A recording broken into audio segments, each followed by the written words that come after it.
اسلام میں Verhütung کی اجازت ہے یا نہیں؟ کس کی؟ Wie heißt es Verhütung? Verhütung beim Geschlechtsverkehr bei Mann und Frau. Condoms استعمال کرنے کی. جی یہ آپ کو کیا سوجی ہے؟ نہیں وہ یہ کیونکہ یہاں اسکول میں ہمیں یہی کہا جاتا ہے کہ تیسری دنیا کی یہ پرابلم ہے کہ ادھر آبادی بہت جلدی بڑھ رہی ہے. بات یہ ہے کہ میں اس مسئلے پہ پہلے کئی دفعہ روشنی ڈال چکا ہوں.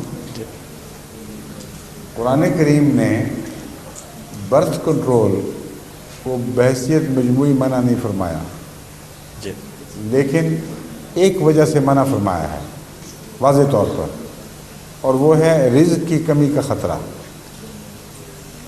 لا تقتلوا اولادکم من خشیت املاق, املاق کے ڈر سے, یعنی فاقہ کشی یا رزق کی کمی کے خوف سے اپنی اولاد کو قتل نہ کرو. اب قتل اس طرح تو ہم نے کبھی نہیں کسی کو دیکھا کہ روٹی کم ہو گئی ہے 2-4 بچے ذبح کر دیے. یہاں مراد یہی ہے کہ اپنی اولاد کی پیدائش کو پریونٹ نہ کرو, کیونکہ اس کا نام بھی قتل اولاد ہی ہے. اس لحاظ سے اور بھی معنی ہوں گے لیکن ہیں موجود, لیکن ایک یہ معنی بھی ہے.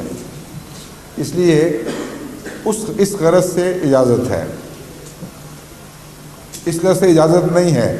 اگر رزق کی کمی یا فاقہ کشی کے خوف سے کوئی شخص برتھ کنٹرول کرے تو اس کی اجازت نہیں ہے. اور وجوہات ہیں, بیوی کی صحت کا تقاضا ہے, یا اور ویلڈ وجوہات ہیں, ڈاکٹر مشورہ دیتا ہے, تو اس صورت میں برتھ کنٹرول کرنا منع نہیں. پھر تربیتی مسائل ہیں.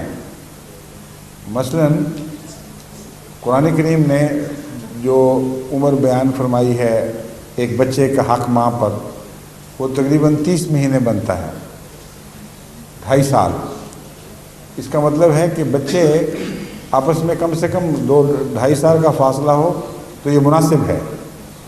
کم فاصلے ہوں تو یہ بھی قتل اولاد بن جاتا ہے, کیونکہ ان کی تربیت میں کمزوریاں پیدا ہو جاتی ہیں, ان کے حقوق ادا نہیں ہو سکتے.